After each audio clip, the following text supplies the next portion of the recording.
तो इस वीडियो में हम 4 बेसिक जो अलजेब्रिक ऑपरेशंस है कॉम्प्लेक्स नंबर्स के ऊपर वो हम समझने वाले हैं।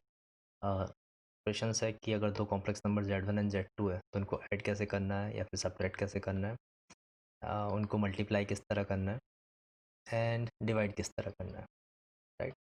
सो ऑफ कोर्स आसान है ये करना, अलजेब्रिक करना बहुत आसान है, बट अगर हमें थोड़ा उनको ज्योमेट्रिक वे में समझना है कि ज्योमेट्रिक इंटरप्रिटेशन क्या है इन सब चीज़ों का, एडिशन का, डिफरेंस का, प्रोडक्ट का या डिवीजन का, तो उसको कैसे हैंडल करना है वो हम देखने वाले हैं। एंड जो लास्ट चीज़ है Z1/Z2, इसको हम इस तरह से लिख सकते हैं Z1 × 1/Z2। सो बेसिकली जो अपने लिए टास्क रहेगा डिवीजन करते वक्त वो ये रहेगा कि 1/Z2 को कैसे रिप्रेजेंट करना है on Argand plane, right. And उससे पहले हम डिवीजन करने से पहले हम ये सीखेंगे कि प्रोडक्ट कैसे करना है। तो अगर एक बार प्रोडक्ट की फील आ गई कि प्रोडक्ट को किस तरह शो करना है आर्गन प्लेन पे, तो Z1/Z2 शो करना बहुत आसान हो जाएगा। एंड एडिशन या डिफरेंस शो करना मोस्टली लोगों को आता ही है, इसको भी हम फटाफट देख लेंगे। फाइन। एंड जो प्रीरिक्विजिट जो मैं बोल रहा हूँ कि जो यहाँ पे हमें आना चाहिए वो ये है कि आर्गन प्लेन क्या होता है। तो आर्गन प्लेन कार्टेशियन प्लेन जैसा ही है, बट थोड़ा बेटर है। लाइक आर्गन प्लेन में प्रोडक्ट शो करना एंड डिवीजन शो करना ज़्यादा आसान है। कार्टेशियन प्लेन में हम प्रोडक्ट और डिवीजन शो नहीं कर सकते, राइट। फाइन। तो स्टार्ट करते हैं, समझते हैं। तो अगर हमने एक कॉम्प्लेक्स नंबर लिया a plus iota B that equal to a plus iota B, right. तो एक हमें बहुत चीज़ समझ में आनी चाहिए कि अगर हम ये चीज़ हम कार्टेशियन प्लेन में सॉल्व करते हैं तो इसके करस्पॉन्डिंग अगर हम एक वेक्टर मानते हैं b, तो वेक्टर को हम a iota a I cap and b j cap ये लिख सकते हैं, राइट। ऊपर जो आया आई है उसको मैं आयोटा रीड कर रहा हूँ और यहाँ पे आई कैप जो है वो unit vector along x axis है, तो दोनों में कंफ्यूज नहीं होना पहली चीज़। तो Argand plane and Cartesian plane में स्लाइटली डिफरेंस है, राइट। एक्सप्लेन कर देता हूँ फटाफट ये भी कि जब हम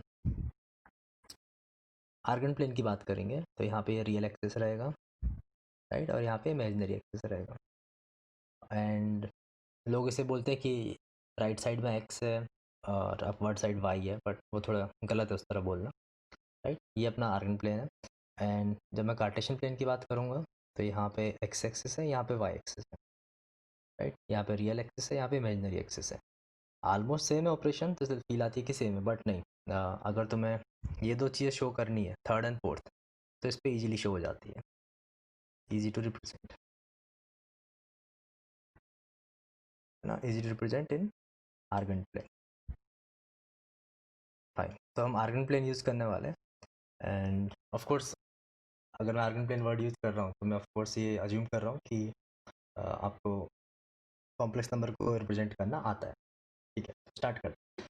एंड जो वी वेक्टर है वो यहाँ पे कॉरस्पॉन्डिंग वेक्टर है।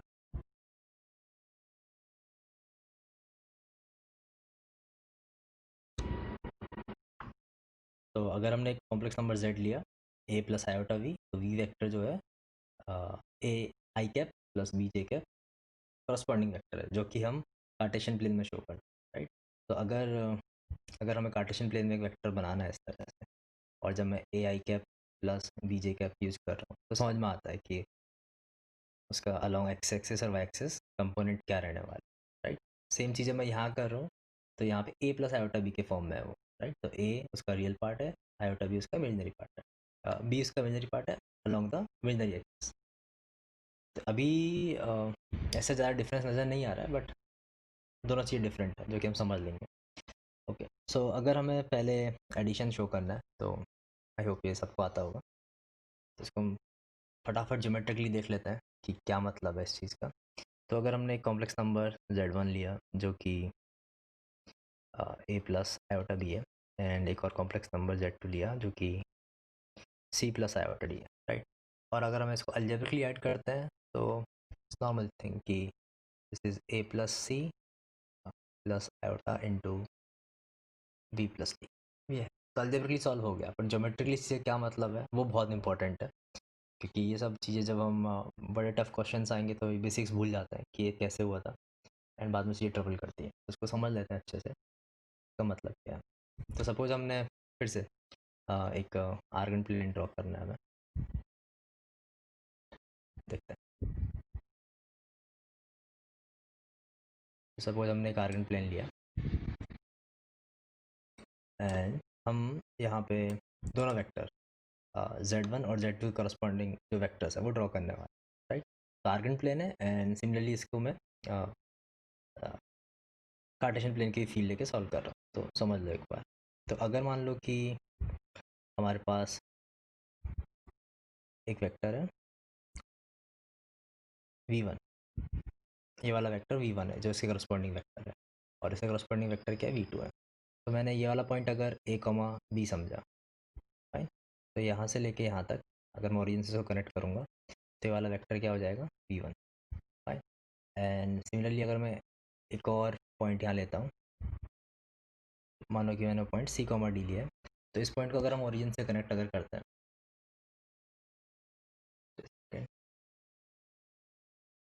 अगर हमने इस पॉइंट को ओरिजिन से कनेक्ट किया तो ये वाला जो वेक्टर होगा वो हो जाएगा v2 वेक्टर, राइट। सो अगर मुझे अब ये शो करना है कि z1 प्लस z2 क्या है, राइट, तो ऑफकोर्स ये पता है, लेकिन अगर हमें v1 प्लस v2 अगर शो करना हो, राइट, तो मुझे वेक्टर्स का थोड़ा आइडिया है कि हम वेक्टर एडिशन का ट्राइंगल रूल या पैरेललोग्राम रूल यूज कर सकते हैं। तो अगर मैं v1 प्लस v2 वेक्टर करता हूँ तो इसका मतलब ये हो जाएगा कि a i cap plus b j cap and then c i cap plus d j cap, and का मतलब हुआ a plus c i cap and b plus d j cap. तो इसका मतलब ये हुआ कि दोनों के जो एक्स एक्सिस के अलॉन्ग वाले कंपोनेंट है वो ऐड हो रहे हैं एंड दोनों के जो वाई एक्सिस के अलॉन्ग जो कंपोनेंट है वो ऐड हो रहे हैं। एंड कॉम्प्लेक्स एडिशन में भी यही फील आ रही है कि दोनों के रियल एक्सिस वाले कंपोनेंट जो हैं वो ऐड हो रहे हैं और दोनों के इमेजिनरी एक्सिस वाले कंपोनेंट वो ऐड हो रहे हैं, राइट। तो अगर हमें v1 एंड v2 को एडिशन को अगर शो करना है तो हमें पता है कि उसके लिए हम पैरेललोग्राम रूल यूज कर सकते हैं। तो अब मैं क्या करने वाला हूँ, मैं यहाँ से एक पैरेलल लाइन ड्रॉ करता हूँ। ये वाला जो पॉइंट है, लास्ट पॉइंट तो है v1 का, यहाँ से हम एक पैरेलल लाइन ड्रॉ करते हैं एंड समझते हैं पैरेलल लाइन टू v2। तो अगर हमने एक पैरेलल लाइन यहाँ ड्रॉ की, राइट, तो ये वाला जो वेक्टर आएगा वो भी v2 वेक्टर ही होगा। एंड क्योंकि ये वेक्टर हमने पैरेलल शिफ्ट किया है, राइट, तो उसमें कोई चेंज नहीं आने वाला। एंड अब अगर मुझे इस पॉइंट को और इस पॉइंट को अगर कनेक्ट करना पड़े, ओरिजिन को एंड जो हमने पैरेलल वेक्टर बनाया उसके एंड पॉइंट को, तो ये जो वेक्टर बनेगा, ये वाला जो वेक्टर बनने वाला है, ये वेक्टर होगा v1 vector plus v2 vector, right. And v1 vector plus v2 vector जो है वो z1 प्लस z2 के क्रॉसपॉन्डिंग वेक्टर है, राइट। तो अगर हम आर्गन प्लेन में अगर चीज़ों को समझते हैं, सपोज हम बोलते हैं कि ये वाला पॉइंट z1 कॉम्प्लेक्स नंबर के इक्वलेंट है, ये वाला पॉइंट z2 कॉम्प्लेक्स नंबर के इक्वलेंट है, तो फिर ये वाला जो पॉइंट होता वो z1 plus z2 complex number के इक्वलेंट होता, फाइन। तो इस तरह से हम एडिशन को यहाँ पे रिप्रेजेंट कर सकते हैं। सेम तरीके से अगर हमें डिफरेंस को रिप्रेजेंट करना है, अगर हमसे कोई पूछता है कि सपोज किसी ने पूछा कि z1 माइनस z2 क्या होगा, राइट, तो मैं क्या करने वाला हूँ, मैं इसको इस तरह लिख सकता हूँ, तो ये तो डिफरेंस तो आ गया सबको, ऑब्वियस है। एंड अब अगर हमें इसको आर्गन प्लेन में रिप्रेजेंट करना है, राइट, तो फिर से हमें वेक्टर्स की हेल्प लेनी पड़ेगी कि हम v1 माइनस v2 फाइंड कर लेते हैं, राइट। इसको फाइंड करने के लिए अगर हमने v1 माइनस v2 अगर फाइंड कर लिया तो कम बन जाए, राइट। तो माइनस v2 का मतलब कि किसी वेक्टर को माइनस साइन से मल्टीप्लाई करने का मतलब है कि हम उसके जस्ट अपोजिट डायरेक्शन में मूव कर रहे हैं, एग्जैक्टली 180 डिग्री। तो मैंने इस वेक्टर को लेफ्ट साइड में एक्सटेंड किया, राइट, सेम मैग्नीट्यूड, एंड ये वाला वेक्टर क्या हो गया माइनस v2 वेक्टर। एंड यहाँ पे एक जो वेक्टर है ऑलरेडी जो हमने पहले से बना रखा है, ब्लैक इंक में जो बना रखा है, ये वाला वेक्टर कौन सा है v1 वेक्टर। एंड अब मुझे ये शो करना है कि v1 माइनस v2 क्या होगा, राइट, ये हमें शो करना है।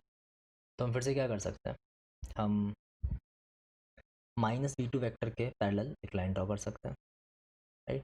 तो मैं अगर एक लाइन यहाँ ड्रॉ करता हूँ, थोड़ा इसको ढंग से बनाते हैं। तो हमने एक ये वाली लाइन ड्रॉ की है v1 के एंड पॉइंट से parallel to minus v2 vector, right. तो ये शिफ्टेड वेक्टर आ जाएगा -v2। एंड अगर हम अभी इस पॉइंट को ओरिजिन से कनेक्ट करते हैं, राइट, तो ये वाला जो वेक्टर होगा वो क्या शो करेगा, v1 vector minus v2 vector, right. तो चीज़ समझ में आ गई अभी। एंड अगर हम इसको इक्वलेंट टू कॉम्प्लेक्स नंबर्स देखें तो ये वाला जो पॉइंट होगा वो -z2 के इक्वलेंट होगा, एंड ये वाला जो पॉइंट होगा वो z1 -z2 के इक्वलेंट होगा। फाइन। तो अगर कभी इसे रिप्रेजेंट करना पड़े तो समझ सकते हैं कि आर्गन प्लेन में इन चीज़ों को कैसे रिप्रेजेंट करना है। एंड यहाँ पे मैं एक छोटी सी चीज़ बोल देता हूँ जो तुम उससे सोच सकते हो। थोड़ा ध्यान देना इस चीज़ पे। अगर मान लो कि मैंने ये एक ट्राइंगल लिया ए बी एंड सी। अगर एक मैंने ट्राइंगल ए बी सी लिया and A B C triangle के लिए अगर हम देखें तो ये वाला जो पॉइंट डी है, डी इज़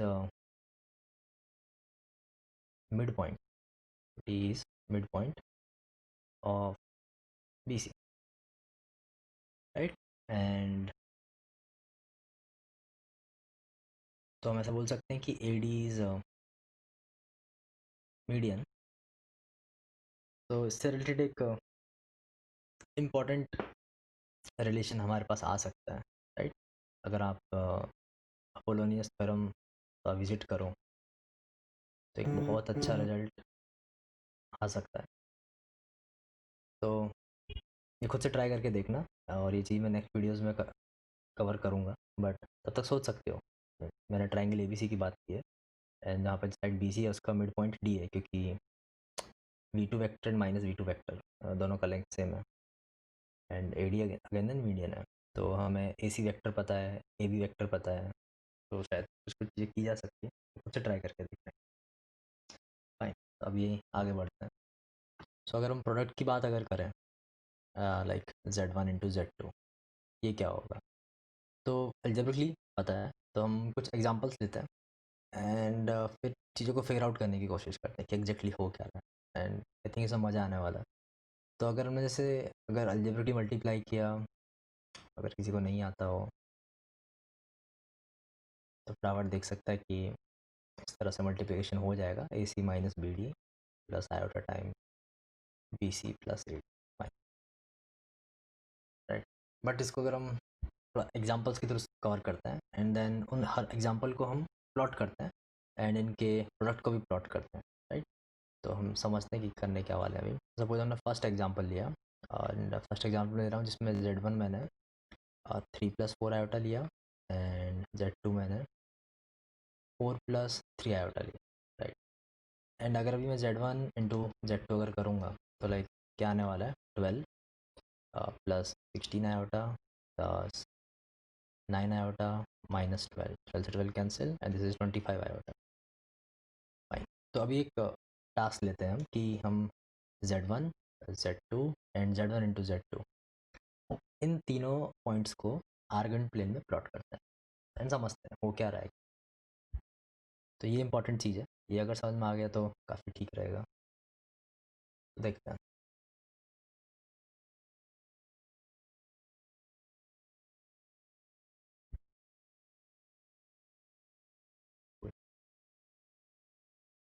सो हमने बनाया पॉइंट, एंड हमें पहले तो 3+4 आयोटा पॉइंट्स दिए। तो अगर मैं 3 यूनिट राइट जाता हूँ, 4 यूनिट अप जाता हूँ, तो ये वाला एक पॉइंट हो गया, this is 3+4 iota, real axis, imaginary axis. तो आगे एक्सटेंड भी कर सकते हो। एंड अगर हमें एक और पॉइंट चाहिए 4+3 आयोटा, तो हम 1 2 3 4 एंड 3 अप, 4+3 आयोटा, एक सेकेंड पॉइंट हो, 3+4 आयोटा एंड 4+3 आयोटा, दोनों में क्लियर है। एंड अगर हम 25 आयोटा की बात करें, इस वाली चीज़ की अगर हम बात करें, तो 25 आयोटा काफ़ी दूर होगा पॉइंट। तो सपोज मान लो कि मैंने इसको यहाँ पे कंसिडर कर लिया कहीं पे, काफ़ी डिस्टेंस पे, बट वो exactly on the imaginary axis है। फाइन। सो अभी मैं क्या करने वाला हूँ, इस कॉम्प्लेक्स इसको हम W से रिप्रेजेंट करते थे। तो ये W है एंड ये Z1 है एंड ये Z2 है। Fine. तो एग्जैक्टली हो क्या रहा है वो समझना इम्पोर्टेंट है।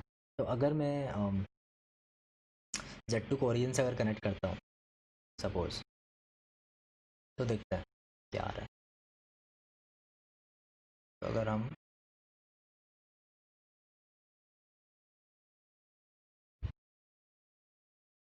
Z2 को ओरिजिन से कनेक्ट करते हैं, सो ये एंगल कुछ तो होगा एंड इस एंगल की वैल्यू कितनी होगी समझते हैं।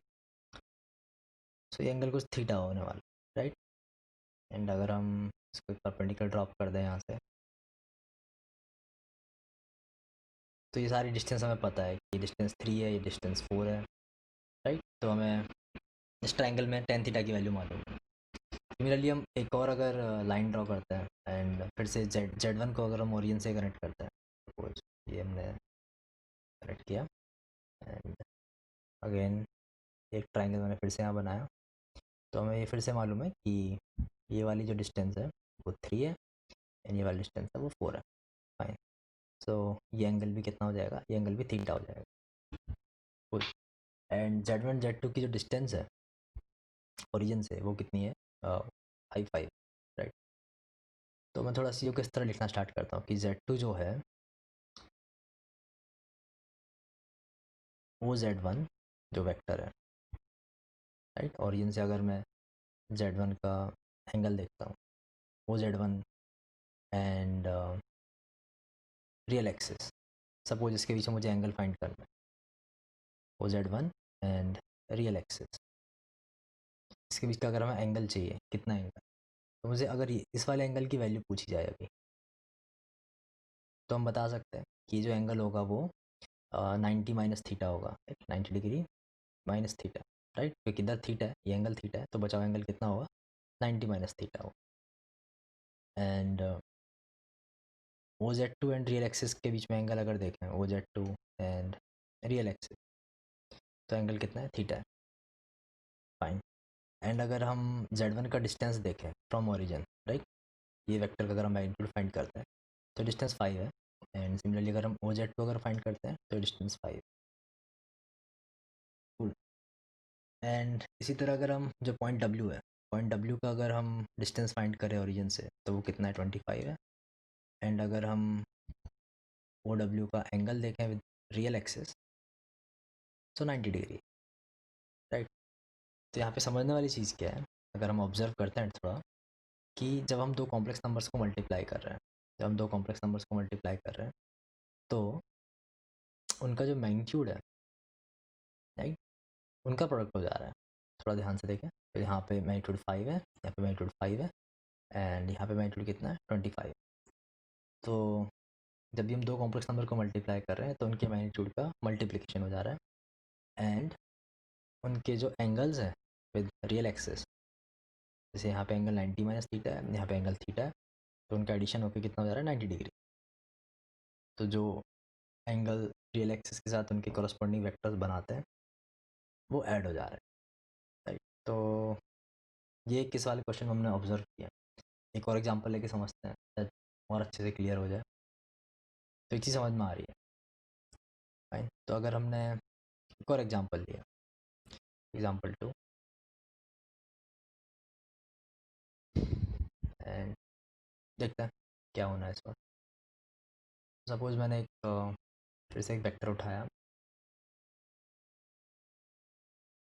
एक वेक्टर मैंने लिया है 1 प्लस आयोटा एंड मैंने एक सेकंड वेक्टर लिया Z2 जो कि मैंने लिया √3 प्लस आयोटा। एंड समझते हैं कि इनको अगर मैं प्रोडक्ट शो करना है तो किस तरह शो करना है, देखते हैं। सो अगेन मैं एक्सिस बना रहा हूँ, real axis and imaginary axis. तो 1 प्लस आयोटा, तो मैं स्केल थोड़ा लूज़ कर देता हूँ ताकि Z1 थोड़ा दूर दिखे हमें। तो अगर मैंने सपोज इस वाले पॉइंट को मैं लिखता हूँ 1,1, अगर ये वाला पॉइंट 1,1 है एंड सेकंड पॉइंट जो मिला मुझे लेना है वो लेना है √3,1, या फिर इसको थोड़ा और दूर बनाते हैं। तो सपोज सपोज मैंने ये वाला पॉइंट लिया, वो 1,1 पॉइंट है, ओके, मतलब 1 स्मॉल सेगमेंट इज़ 1/4। एंड इसी तरह अगर मेरे को एक और पॉइंट लेना है, √3,1, तो लाइक 1.25, 1.5 एंड अप्रोक्सीमेटली 1.73 होता है √3, तो 1.75 के आसपास लिया। तो ये वाला पॉइंट कितना हो जाएगा, √3,1। एंड अगर मैं इन दोनों को ओरिजिन से कनेक्ट करता हूँ तो दो वेक्टर्स आ जाएंगे मेरे पास, एक वेक्टर ये एंड सिमिलरली वेक्टर यहाँ, राइट। तो इस बार मैं इनको अलजेब्रिकली मल्टीप्लाई नहीं कर रहा, जस्ट पहले जो चीज़ हमने ऑब्जर्व की है उसके अकॉर्डिंग हम सॉल्व करके देखते हैं कि अगर दो कॉम्प्लेक्स नंबर को हम मल्टीप्लाई करते हैं, राइट, अगर मैं Z1 इंटू Z2 अगर कर रहा हूँ तो इनका जो मैग्नीट्यूड आना चाहिए वो क्या जाना चाहिए, दोनों के इंडिविजुअल मैग्नीट्यूड का प्रोडक्ट आना चाहिए। ये हमने चीज़ ऑब्जर्व की। एंड जो angle Z1 Z2 with real axis बनाएगा, राइट, वो क्या आना चाहिए, sum of angle made by Z1 and Z2 with real axis, right. तो ये हमने पहले वाला एग्जाम्पल पर ऑब्जर्व किया, जिसको यहाँ पे अब हम अल्जेब्रिकली शो नहीं कर रहे हैं, हम ज्योमेट्रिकली प्रोडक्ट फाइंड करने की कोशिश करते हैं कि अगर हमें Z1 Z2 गिवन है आर्गन प्लेन में, तो क्या हम आर्गन प्लेन में Z1 इंटू Z2 शो कर सकते हैं without help of algebraic multiplication, without help of direct algebraic multiplication, fine. तो हम अब क्या करने वाले हैं, एंगल्स फाइंड करते हैं फटाफट। तो ये वाला जो एंगल है, राइट, ये एंगल फाइंड किया जा सकता है क्योंकि ये जो वर्टिकल डिस्टेंस है ये 1 है एंड ये वाली जो डिस्टेंस है वो कितनी है, √3 है। तो हम बोल सकते हैं एंगल 30 डिग्री होगा।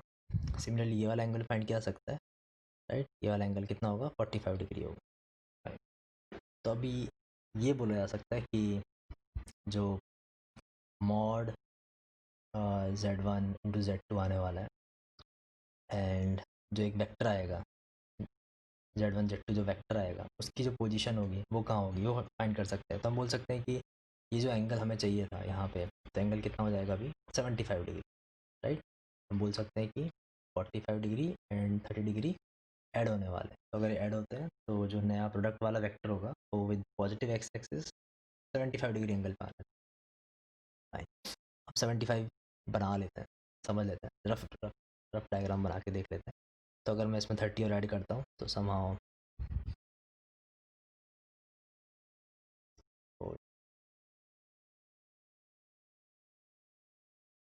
बना, तो एक ऐसा एंगल आ जाएगा, राइट। ऐसे एक एरो बना देता हूँ मैं,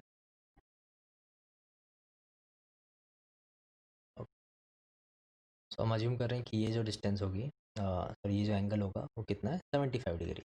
तो मेरा जो वेक्टर होगा इस लाइन के अलॉन्ग है एंड कितना डिस्टेंस पे होगा पॉइंट, वो हमें डिसाइड करना है किस चीज़ से, कि मैं mod Z1 and mod Z2 इससे फाइंड कर सकता हूँ। तो फर्स्ट वेक्टर का जो मैग्नीट्यूड है, राइट, वो कितना है, √2 है एंड सेकंड वेक्टर का जो मैग्नीट्यूड है वो कितना है, 2 है, right. Magnitude basically direct distance, तो ये डिस्टेंस 2 है यहाँ पे एंड ये वाली डिस्टेंस कितनी है, √2 है। तो इन दोनों का प्रोडक्ट तो कितना हो जाएगा, लाइक 2 √2, फाइन। तो अगर मैं यहाँ से लेके यहाँ तक कहीं कट करता हूँ, सपोज मैंने एक पॉइंट मार्क किया ये वाला, तो ये वाला जो पॉइंट होगा यहाँ से लेके यहाँ तक जो डिस्टेंस है, ये डिस्टेंस जो है यहाँ से लेके इस पॉइंट से लेके एंड इस पॉइंट तक, ये वाली जो डिस्टेंस है, ये डिस्टेंस कितनी है, यहाँ तक की डिस्टेंस, ये मैं बोल रहा हूँ ये 2 √2 है। तो ये वाला जो पॉइंट है मैं बोल सकता हूँ मेरा vector Z1 into Z2 show कर रहा है। तो इस बार हमने क्या किया, हमने डायरेक्ट मल्टीप्लाई नहीं किया है, हमने क्या किया है, उनके मैग्नीट्यूड्स को मल्टीप्लाई किया है और उनके जो एंगल्स हैं उनको ऐड किया है। तो अगर हम अलजेब्रिकली अगर चेक करते भी हैं सपोज कि क्या आने वाला है, तो देख सकते हैं यहाँ से कि अगर हमने Z1 इंटू Z2 किया तो क्या आएगा, √3 - 1 and plus iota into √3 + 1, right. और इसका एंगल अगर हम देखते हैं tan phi, अगर मैं इस एंगल को फाई बोलता हूँ, ये वाले एंगल को फाई बोलते हैं, तो tan phi की जो वैल्यू होगी वो क्या हो जाएगी, √3 + 1 अपॉन √3 - 1, राइट। सो ऐसा तब होता है जब 575 डिग्री, राइट। एंड अगर हमसे कोई mod Z one into mod Z two पूछता है तो हो जाएगा √3 - 1 का स्क्वायर, √3 + 1 का स्क्वायर एंड देन स्क्वायर। इसको अगर हम सॉल्व करेंगे तो 4 - 2√3, 4 + 2√3 and this will like √8। Fine. So product को शो करने के हमारे पास दो तरीके हैं। लाइक अभी तुम्हें आसपास लग रहे होंगे कि दोनों सेम है, बट दो डिफरेंट अप्रोच है। एक जो मैंने ग्रीन में शो किया वो अलजेब्रिक अप्रोच है, जो हमने कोई ज्योमेट्री यूज़ नहीं किया है।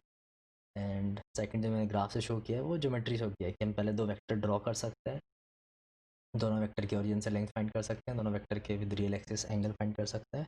एंड प्रोडक्ट शो करने के लिए हम दोनों के मैग्नीट्यूड का मल्टीप्लिकेशन और दोनों के एंगल विद एक्स एक्सिस का एडिशन वो यूज़ कर सकते हैं। सो इन जनरल अगर हमें कभी दो वेक्टर्स गिवन है सपोज, एंड फिर हमें, जैसे मैंने ऊपर दिखाया था जहाँ पे एडिशन शो किया था Z1 Z2 का, राइट। तो इस तरह से अगर हमें दो वेक्टर्स दिए Z1 Z2 जनरल फॉर्म में, एंड फिर हमें अगर ड्रॉ करके बताना है कि कॉम्प्लेक्स नंबर बताओ जो उनके प्रोडक्ट को शो कर दे, तो हम वो चीज़ आर्गन प्लेन पे शो कर सकते हैं, हम कार्टेशियन प्लेन में नहीं शो कर सकते, राइट। कभी भी हम दो पॉइंट का मल्टीप्लिकेशन कार्टेशियन प्लेन में शो नहीं करते, राइट। बट दो कॉम्प्लेक्स नंबर्स के प्रोडक्ट को हम आर्गन प्लेन में शो कर सकते हैं, राइट। तो वे समझते हैं, एक बार देखते हैं क्या है। तो इन जनरल समझते हैं कि अगर हमें Z1 Z2 गिवन है, तो Z1 Z2 गिवन है, इसका मतलब कि हमें उनका angle with x axis, suppose इसको मैं θ1 मानता हूँ, इसको मैं θ2 मानता हूँ जो एंगल है, और इनके मॉड्यूलस ये हमें गिवन है, राइट। तो हमें किस तरह प्रोडक्ट शो करना है, अगर पूछता है कोई तो देखिए कि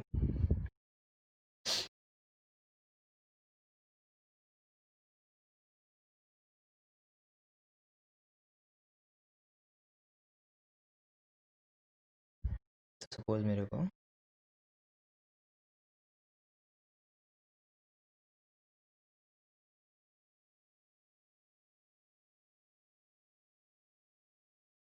लेट्स से यहाँ पे एक वेक्टर गिवन है जो कि Z1 को रिप्रेजेंट कर रहा है। तो ये एक वेक्टर है जो कि Z1 को रिप्रेजेंट कर रहा है, एंड हमें फिर ये जो डिस्टेंस है मॉड Z1 ये गिवन है, एंड ये एंगल θ1 जो है वो भी गिवन है। एंड सिमिलरली हम एक और वेक्टर लेते हैं,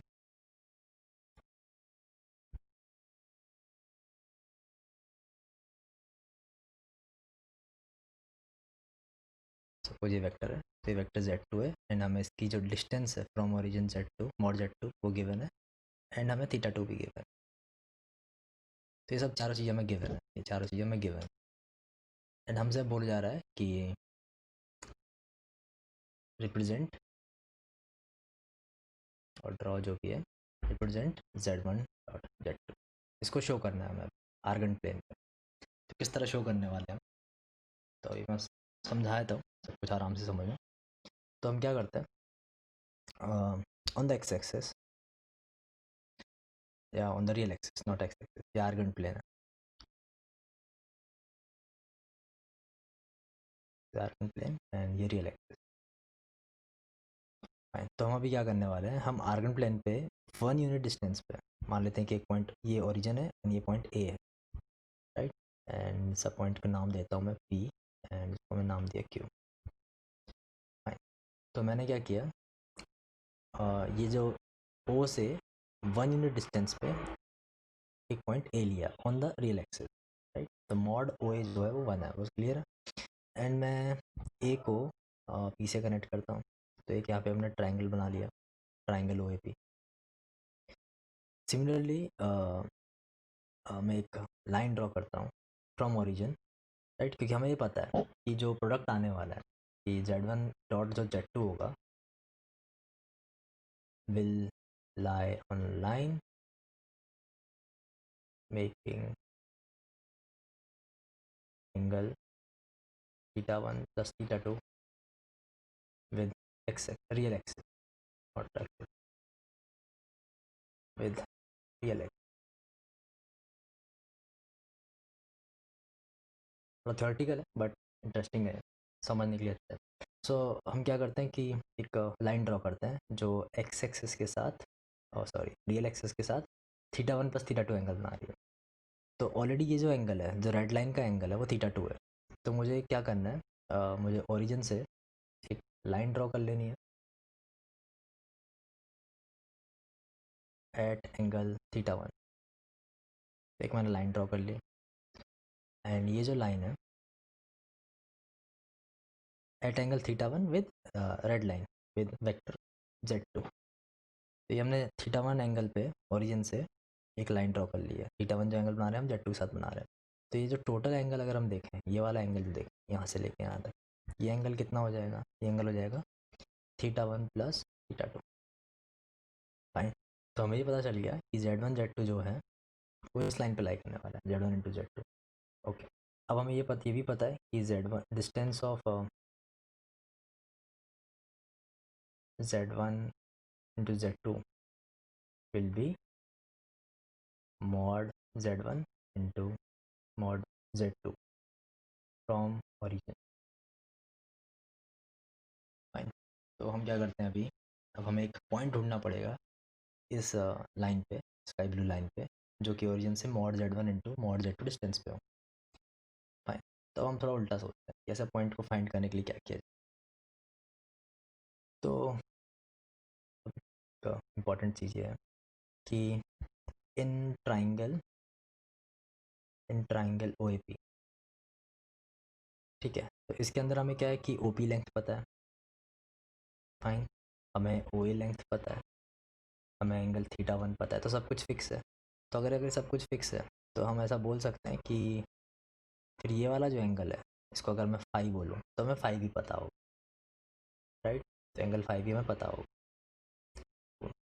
तो अगर हमें फाई एंगल पता है तो मैं जेड टू से ये वाला पॉइंट जो जेड टू है, एक लाइन ड्रॉ कर सकता हूँ जो कि वेक्टर ओ जेड टू के साथ फाई एंगल ड्रॉ कर रही है, राइट। तो मैं एक लाइन ड्रॉ करता हूँ, इस तरह की लाइन,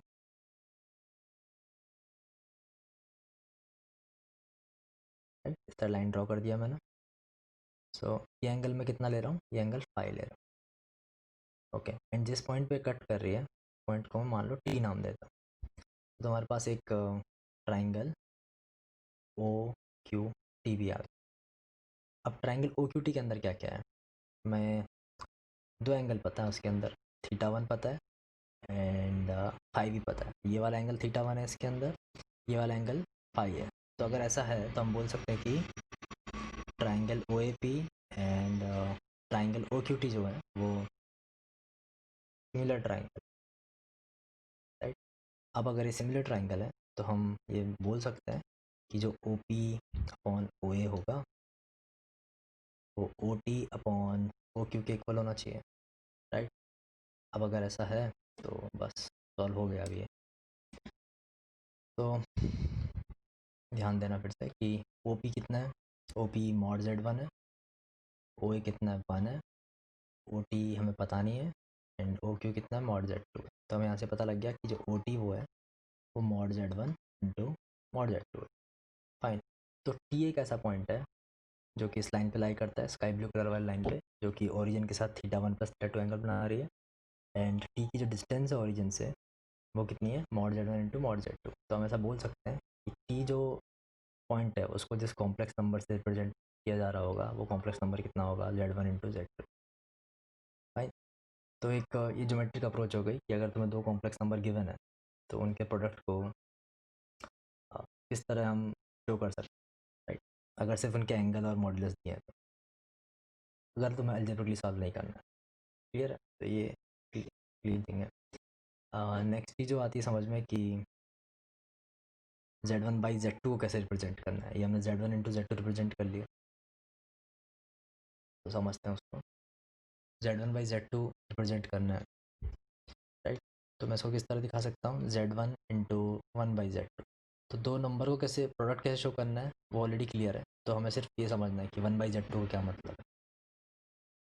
Cool।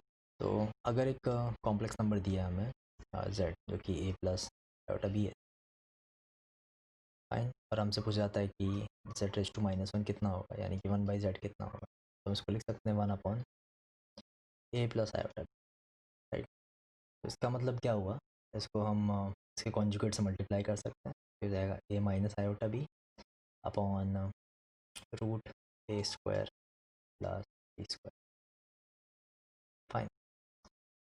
तो ये क्या चीज़ है वो समझ। तो अगर हम root a square plus b square को सपोज लैम्डा मानते हैं, या 1/√a² प्लस b² को लैम्डा मानते हैं, तो this will like lambda into a minus I B.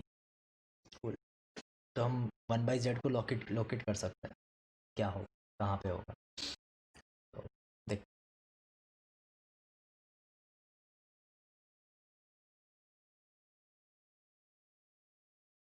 फटाफट ख़त्म कर देते हैं। तो सपोज़ हमने एक पॉइंट लिया,